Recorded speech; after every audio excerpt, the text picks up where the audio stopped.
In one of the coldest corners of America, a reclusive former Marine lives in a long-abandoned outpost, buried beneath layers of snow and silence. But that night, as a blizzard raged outside, Jesse Walker heard the unmistakable sound of hooves striking old wooden planks. When he opened the door, there was no intruder, only two trembling wild souls staring back at him with desperate eyes. The nod he gave to open that gate would change his life forever. The wind howled in long, mournful waves, like groans rising from the frozen heart of the Sapphire Mountains. The entire valley was buried under snow so deep even the game trails had vanished. In the midst of that white expanse, an old ranger station stood alone, like the last faint mark of human presence in a land long reclaimed by the wild. Jesse Walker sat motionless in front of the wood stove, his eyes fixed on the flames flickering as if trying to escape the rusted iron grate. Each crackle of burning wood ignited a memory, dragging him back to places he had tried hard to forget. Fallujah, his buddy Hale, the wailing radio, the stench of gunpowder mingled with blood. And after it all, silence. A silence so absolute it followed him even here, to a place no one would think to look. The ranger station had been built in the 1960s for wildfire patrol teams. Now it was Jesse's home, worn down, patched up, but enough to keep out the snow and keep him hidden from the world.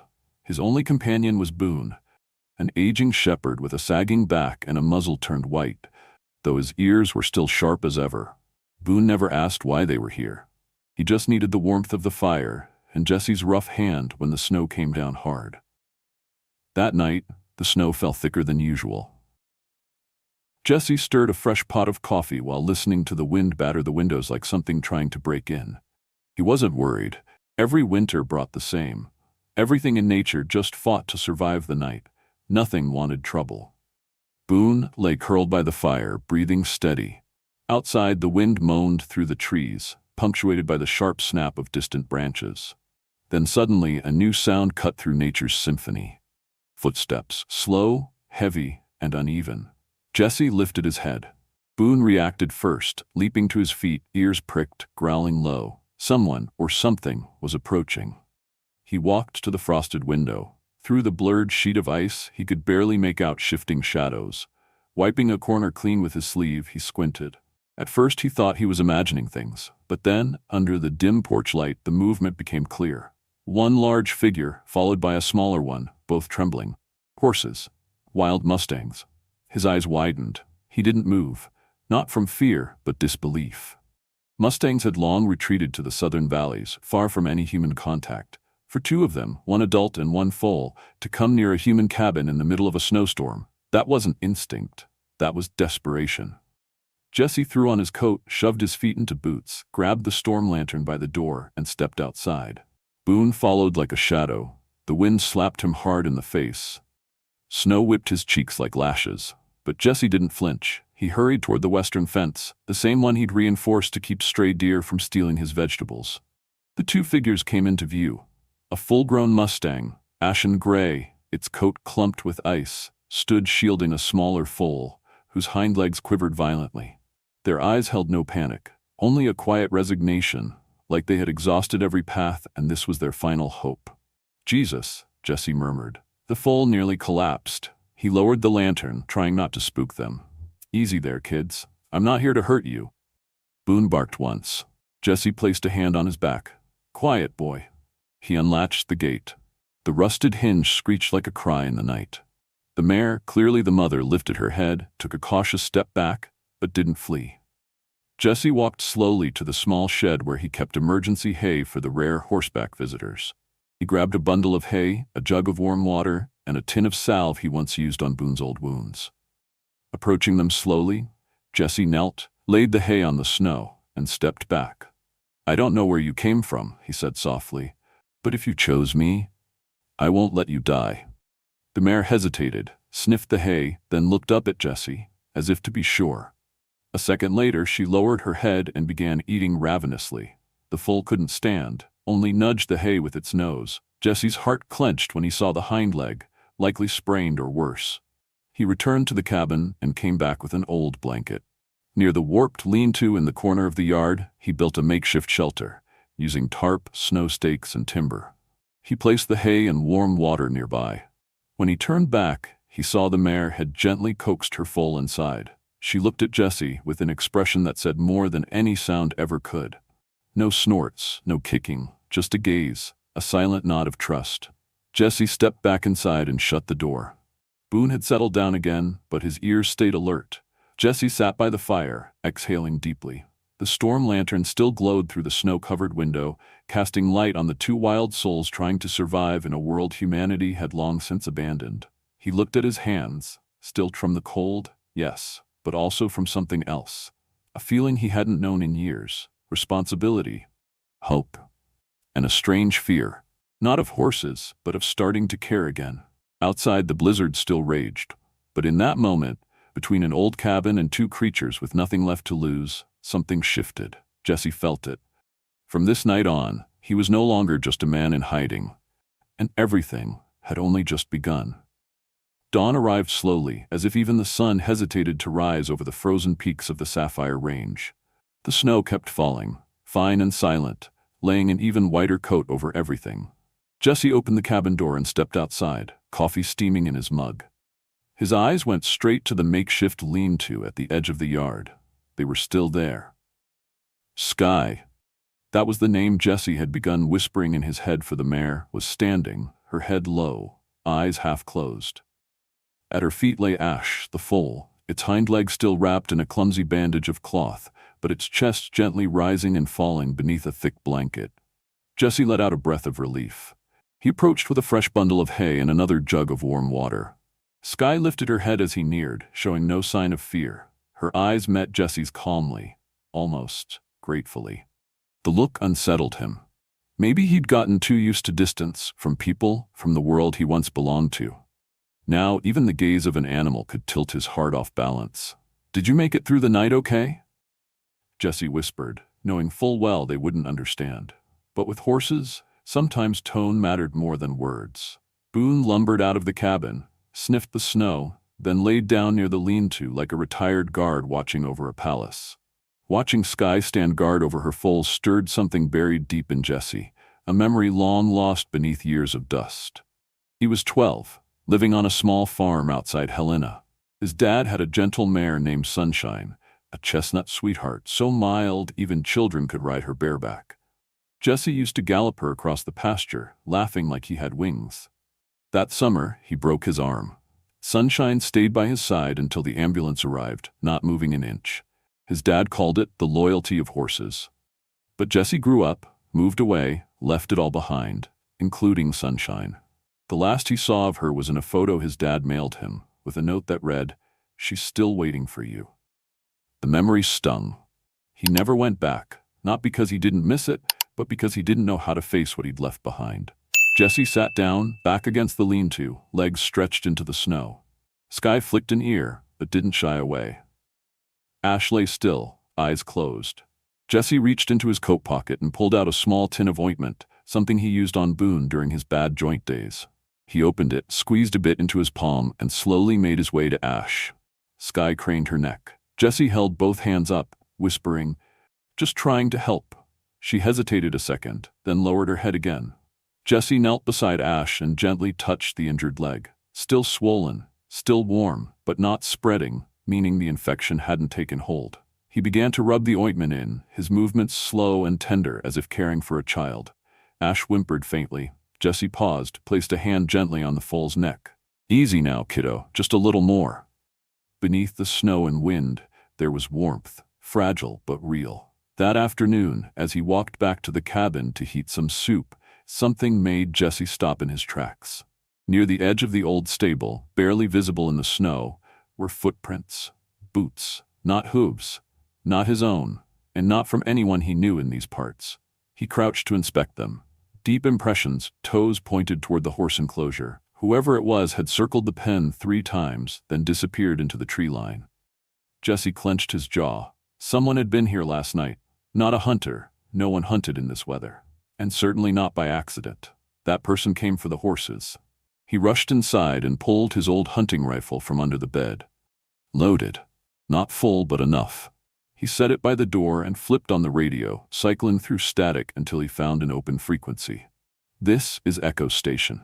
Anyone reading me?" Any reports of unusual movement near the northern woods? Only static. Jesse stood at the window, eyes locked on the tree line in the distance. His breath was steady, not from the cold, but from a feeling he knew too well. He'd lived through war zones, and the instinct that had once kept him alive was stirring again. Sky and Ash showing up here. This wasn't chance. Someone was watching. That night, Jesse didn't sleep. He restoked the fire, added more wood, and placed an extra oil lamp on the windowsill, shining outward toward the lean-to. Not just for the horses, but for whoever was out there. A silent warning, unready. Boone lay at the foot of the bed, ears still perked. Jesse gave him a pat. "Something's coming, buddy, and I don't think we've got much time." In the heavy silence of the snowy night, Jesse realized he had become something he didn't expect, a firekeeper. Not just of warmth, but of compassion, of trust, and of something he thought he had lost long ago. And outside, in the shadows of the pines, a pair of wild eyes still watched the little wooden cabin, waiting or warning. It was hard to say, but Jesse could feel it. Something bigger was closing in. The morning wind tore the snow from the roof of the lean-to, sending icy flakes down through Jesse's gloves and into his bones. He had just finished feeding Sky and Ash, crouched low to rewrap the bandage on the foal's hind leg, when Boone suddenly sprang up, letting out a low growl, eyes locked on the pine ridge ahead. Jesse looked up and spotted movement, faint and slow, emerging through the drifting snow. A figure. Human, or close enough. A bulky coat, hood pulled low, one hand holding a radio, the other gripping a worn backpack. Boone growled louder. Jesse stepped toward the cabin door, one hand on the rifle. Not to fire, but to be ready. The figure stopped about 15 feet away and slowly raised both hands, palms open, a universal gesture of "I mean no harm." Jesse said nothing. The wind swept back a curtain of long, dark brown hair from beneath the figure's hood. "I'm Dr. Norah Templeton," she called out, her voice sharp and clear through the frozen air. "I came for the 2 Mustangs you're harboring." Jesse narrowed his eyes, nodded slightly. "I'm listening," he replied, rifle low but present. "I'm a veterinarian with the Mustang Preservation Initiative out of East Granite Valley. We've been tracking a herd of 7 Mustangs over the past few weeks. 2 went dark just before the blizzard hit. A mare named Sky and her foal. We call him Ash. Someone reported signs near the old ranger station. I came to check." She removed her glove, slowly pulled out an ID badge, a work authorization letter, and a folded map, all sealed in waterproof plastic. Jesse gave them a glance, then looked directly into Norah's eyes. His gaze wasn't hostile, but it carried the weight of someone who'd lost too much to trust easily.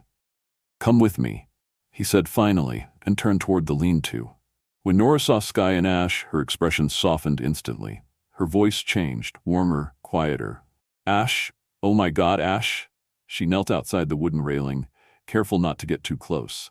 Close enough to see, but far enough not to spook them. Jesse stood nearby, arms crossed. Sky tensed slightly as Norah approached, but didn't bolt. She just stood protectively in front of Ash, watching the newcomer intently. "You're right, that's Sky and Ash," Jesse confirmed. "Found them during the storm. The little one's leg was in bad shape, damn near frozen. I didn't know if what I did was right, but I couldn't leave them to die." Norah turned to him, her eyes shining with something like respect. "You saved their lives." Jesse gave a slight nod. "What are you planning to do with them?" "I run a rehab site near Cedar Ridge, but the main roads are still blocked. We have a snowmobile transfer point about 4 miles from here. If you've got a sled, we can get Sky and Ash there. We have a warm barn, full med kits, hay, heat lamps." Jesse stayed silent for a few seconds. He pictured Ash from that first night, trembling, eyes wet with pain, and Sky's gaze, desperate but calm. He couldn't say no. "I've got Charlie, a beat-up old snowmobile. And there's a wooden sled I use for hauling firewood," Jesse said. "We can rig it for transport." Norah nodded quickly. "I have rope, thermal blankets, a first aid kit. My volunteer Bridget is waiting at the outpost with Ranger Quinn." Back at the cabin, Jesse opened the door to a fire still burning steady. Norah stepped in, shaking off the snow, revealing tired but kind eyes beneath wet strands of hair. Boone sniffed her, then lay down without growling. A good sign. Jesse poured her a mug of hot coffee and pulled out a hand-drawn map he'd etched on thick parchment. It was full of coded marks, paths only someone who'd lived many winters in the wild would know, which trails were snowed in, which slopes might collapse. You know this land like it's part of you, Norah said, impressed. What did you do before this? Marine Corps, Jesse answered quietly. Norah nodded. That explains why Ash is still alive. That afternoon, they got to work. Jesse dragged Charlie from the shed, reinforced the sled with rope, lined it with blankets, layered hay across the bottom. Norah rewrapped Ash's leg carefully. When she touched him, Sky twitched, but didn't intervene. Jesse stood nearby, close enough to offer assurance, far enough not to threaten. As the light turned golden orange, they eased Ash onto the sled. Sky didn't leave his side. Jesse checked the hitch, tightened the bindings. Norah held the lantern in one hand, her other resting gently on Ash's back, calming him. Jesse took a deep breath. The sensation was familiar, like stepping out on a night patrol in the desert. You didn't know what waited ahead, but you went anyway. He turned the key. Charlie roared to life, coughing a plume of smoke into the frozen air. Let's move, he said. And so they did. A veteran, a vet, 2 wild horses, and a path through the white unknown. But for the first time in years, Jesse didn't feel alone on the journey. The mountain trail sloped steep and long, blanketed in untouched snow. No footprints, no animal tracks, just endless white. The sky had turned a leaden gray, heavy and foreboding, like a bruise before a fever. Jesse tightened the ropes on the sled, his eyes locked on Ash, who lay bundled, swaying slightly with every jolt of Charlie's engine. Sky trotted beside them, occasionally pressing her nose to her foal's neck, as if to reassure him he wasn't alone. Behind them, Norah walked slowly through the deep snow, her medical pack strapped across her chest, eyes constantly scanning the horizon for the slightest unnatural motion. No one spoke. The wind had shifted, and only those who'd lived long in these parts knew what that meant. When the valley's southern breeze gave way to a sharp crosswind from the gorge, it meant another storm was coming. We're not going to make the station, Jesse said as Charlie bucked against a sudden gust. Push it, and we'll flip for sure. Norah nodded. I know a place close by. There's a deep rock hollow, used to be a shelter for the native tribes. If we're near the creek bend, it should be just off the left ridge. They adjusted course. Jesse maneuvered Charlie through the shifting snowbank, hands gripping the handlebars tight. The sled rocked violently, and Ash let out a weak cry. Sky immediately dropped back, bracing her body against the sled to keep it steady. Norah slipped twice, bruising her knee against an icy outcrop, but kept moving. By the time they found the hollow, the blizzard had already begun. Snow dumped from the sky in heavy sheets, and the wind howled through shattered pine boughs. Jesse reversed Charlie into the cleft just in time. He and Norah scrambled to erect a windbreak, staking tarp into the rock with trekking poles, backpacks, and whatever gear they could find. It wasn't much space, barely enough for 2 people and 2 horses. Sky resisted at first, pacing and snorting when forced into the tight quarters with humans. But Jesse's gaze steadied her. He didn't have words, but he had presence. Ash was eased off the sled, wrapped in layers of blanket, laid gently atop a bed of thick hay. He was shivering hard now. Norah dropped to her knees, pulled out a lambskin-wrapped canteen of warm water, and pressed it to Ash's chest. If his core temp drops any lower, his heart won't make it, she said urgently. We need body heat. Someone has to lie next to him. Jesse didn't hesitate. He stripped off his outer coat, lay down beside the foal, and pulled the blankets over both of them, pressing his warmth into Ash's cold, frail frame. Sky snorted, stepped close, and lowered her head beside them, her eyes locked on Jesse, unblinking. You ever done this before? He asked, voice raspy from the cold. Once, Norah replied. Last year, foal abandoned in a canyon outside Utah. But by the time I got there, I was too late. Her voice drifted, her eyes blurred into memory. Outside, the wind screamed, ripping through the seams of silence. Jesse's mind slipped, unbidden, into the past. He saw John, his fellow Marine, lost in a mission in Afghanistan. One night just like this. Cold enough to cut skin. Jesse had promised, if I ever get the chance again, I won't let anyone die alone. I left a brother behind, he whispered. That night, I swore I wouldn't let it happen again. Norah didn't reply. She just placed a hand gently on his shoulder. A simple gesture, but it felt like someone cracking open a door long sealed shut. Ash whimpered. Sky touched her muzzle to Jesse's chest. It wasn't a nudge, it was a knock. A recognition.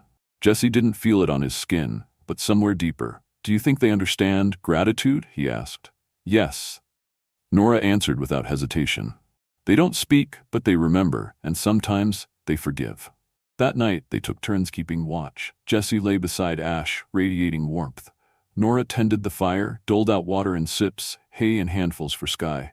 Neither slept more than an hour, but no one complained. At first light, Ash opened his eyes, just barely, but within them was a flicker. Not a recovery, but a resistance. The ember of life hadn't gone out. Norah nudged Jessie. He's made it through the worst. Jessie nodded, speechless. He looked out through the torn edge of tarp, where sunlight now filtered through the thinning storm. Ice glistened like shattered glass. Then, hoofbeats. They both froze. Jessie reached for his field binoculars. Across the ridge, through broken clouds and blowing snow, another figure was approaching. Horse. No, Mustang.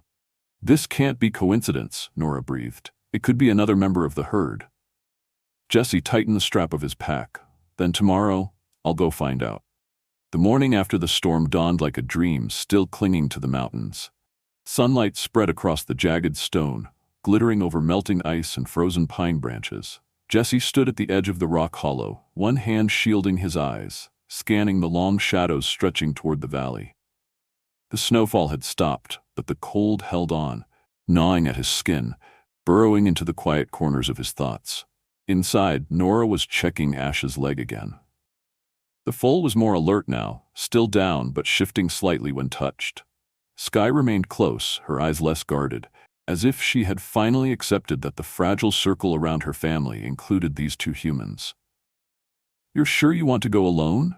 Norah asked as Jessie laced up his boots and packed dried rations into a weathered canvas satchel.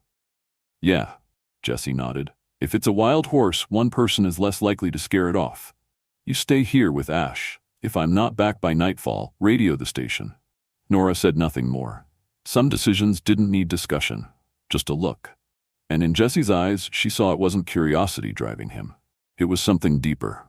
That Mustang he'd glimpsed yesterday, its eyes had mirrored Ash's that first night, tired, lost, and quietly pleading for something it couldn't name.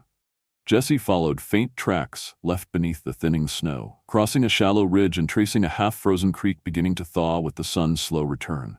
The air was unnervingly still. Then, in a grove of snapped pines, he saw it. A Mustang, not Sky, not Ash. Emaciated, soaked, its body flecked with frost and grime, one front leg dragged uselessly with every trembling step, its head hung low as if too heavy to lift, and its eyes, hollowed yet searching. Jessie didn't move. Even one wrong step could send the horse fleeing, and in this condition, that could mean death. He lowered himself to the ground, reached into his coat, and pulled out a handful of hay, scattering it gently on the snow in front of him. His voice was barely louder than breath. "I'm not here to hurt you. Just want to take you home."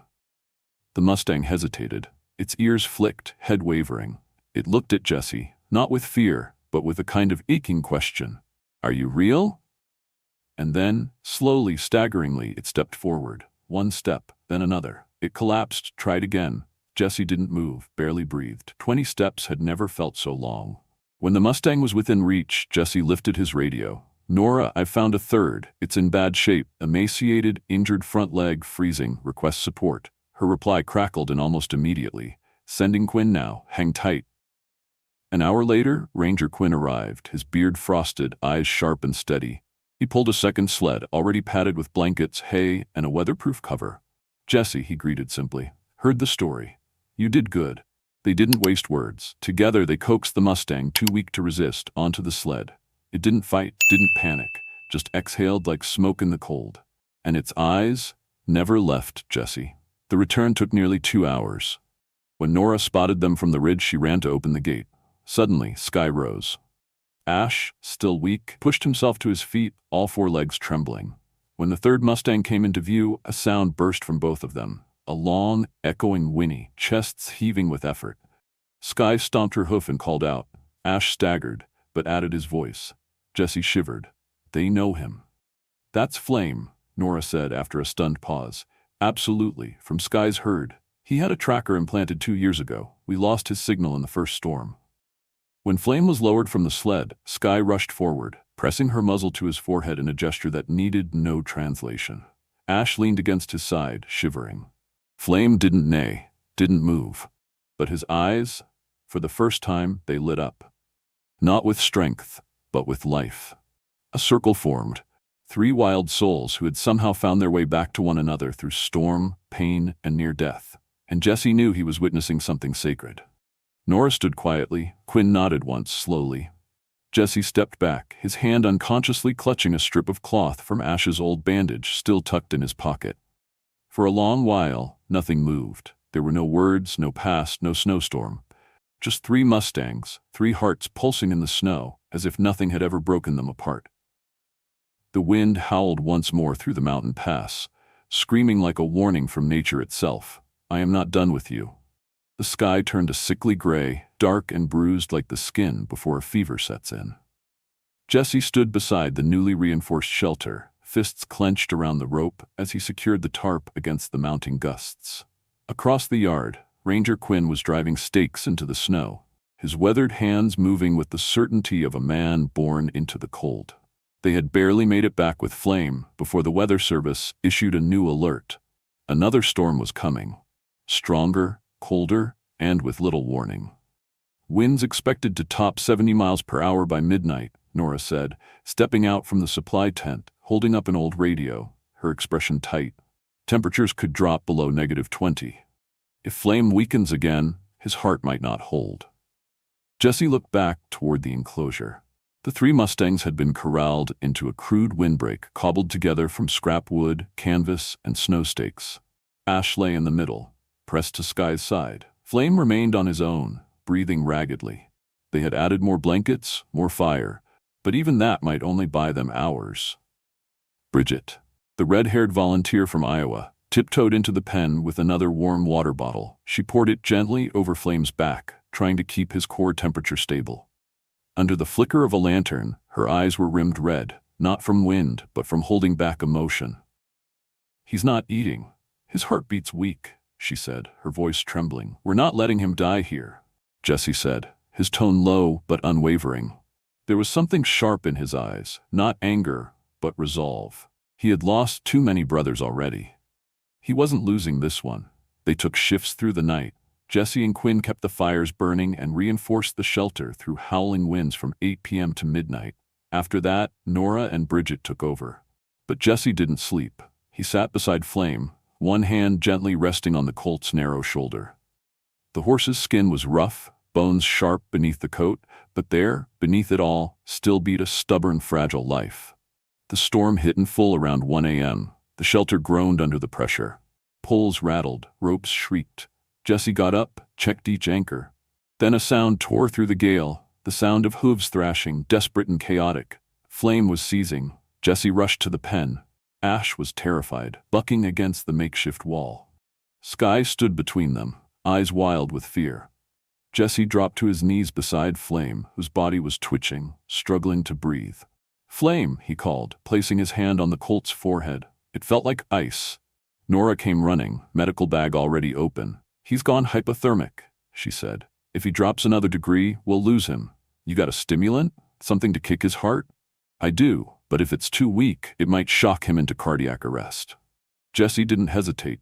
He yanked off his coat, wrapped it around Flame, and pressed down with both arms to keep the warmth in. His hands were shaking, but steady. You're not dying on me, you hear? He whispered.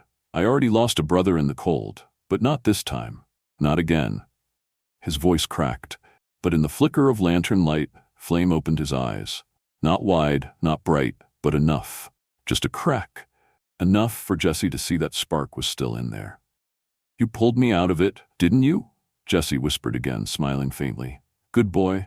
Quinn arrived with a thermal IV pack. We keep his brain perfused. We give him a shot, he said. It's the only chance. That night felt endless. Jesse never left Flame's side. His eyes were sunken, fingers numb. At some point, he drifted into a shallow, shivering sleep, and in that haze, the past returned. He was back in Syria. His radio was blaring. Jake, his old teammate, was screaming for backup. But Jesse was too far out. By the time he returned, Jake's Jeep was on fire, and Jake was gone. Eyes open, no breath left. Jesse jolted awake. Cold sweat clung to his neck, but this time Flame was breathing. Eyes wider now, chest rising stronger. You held on, Jesse said softly. You really held on. By morning, the sky began to clear. The sun broke through, laying golden light over the snowdrifts. Quinn's radio buzzed with static. Then came a voice. A rescue vehicle was en route. They'd cleared a side trail and would arrive at the frozen lake bed in 3 hours.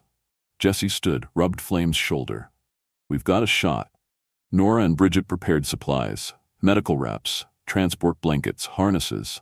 Jesse returned to the tent, pulled out his hand-drawn map. He marked the fastest trail, avoiding the ice pockets and avalanche zones. The snow was still deep, but after 3 days of holding on, hope burned like coals. Just before they left, Jesse knelt beside Flame. The colt's breathing was steady now. Ash leaned against him. Sky stood above them both, dipping her head close as if checking for a pulse. "We made it," Jesse whispered. "None of us were left behind." In that moment, he wasn't looking at wild horses. He was looking at 3 souls that had carried him through the darkness, had helped him heal in ways no doctor, no drug, and no time ever had. 3 weeks passed like a dream made of snow. Jesse Walker still lived at the old ranger station, but something inside him had changed. Winter hadn't loosened its grip on the Sapphire Range, but warmth had found its way into his chest.